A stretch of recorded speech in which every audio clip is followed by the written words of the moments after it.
ఆర్సర్ గారు. ధన్యవాదాలు అధ్యక్ష.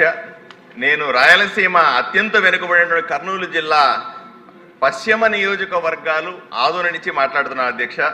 ఎటువంటి అభివృద్ధికి నోచుకోనటువంటి పశ్చిమ నియోజకవర్గాలు ఆదోని, మంత్రాలయం, ఆలూరు, పత్తికొండ, ఎమ్మిగనూరు ఇవన్నీ కూడా ఎటువంటి సంక్షేమానికి అభివృద్ధికి నోచుకోవట్లేదు. ఎందుకంటే మీరు జిల్లా పటం చూస్తే కర్నూలు జిల్లాలో కర్నూలు జిల్లా కేంద్రం ఎక్కడో ఒక మూల ఉంటుంది అధ్యక్ష. మా నియోజకవర్గాల నుంచి ఎవరైనా జిల్లా కేంద్రానికి వెళ్ళి పని చేసుకోవాలంటే 100 నుంచి 150 కిలోమీటర్లు ప్రయాణం చేయాల్సిన పరిస్థితి ఉంటుంది అధ్యక్ష.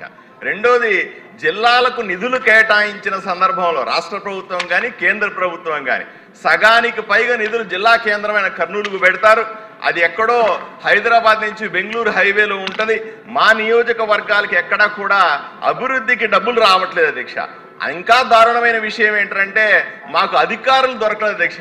10 మంది అధికారులు మా నియోజకవర్గాల్లో ఉండాల్సి వస్తే 5 మంది కూడా రారు అధ్యక్ష.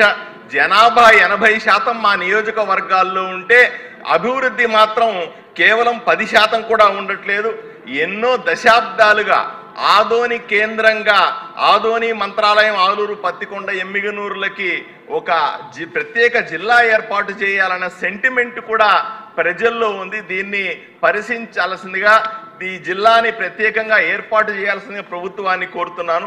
అదేవిధంగా ఆదోని మండలం అధ్యక్ష, ఒకసారి మీరు అర్థం చేసుకోవాలి, 1,30,000 మంది జనాభా ఉన్నటువంటి ఆదోని మండలం రాష్ట్రంలోనే అతిపెద్ద మండలం అధ్యక్ష. 10,000, 15,000 జనాభా ఉంటే కూడా ఒక మండలాన్ని ఏర్పాటు చేసే సందర్భంలో 1,30,000 మందితో ఒక మండలంలో ఒకే తహసీల్దారు, 5 మంది క్లర్కులతో ఏ విధంగా నడుపుతారో ఆలోచన చేయాలి. దీన్ని 4 మండలాలుగా చేయాలని గత అసెంబ్లీలో కూడా నేను ప్రభుత్వాన్ని విన్నవించాను అధ్యక్ష. దీన్ని త్వరితగతిగా 4 మండలాలు చేయాల్సిందిగా మీ ద్వారా విజ్ఞప్తి చేస్తా ఉన్నాను అధ్యక్ష.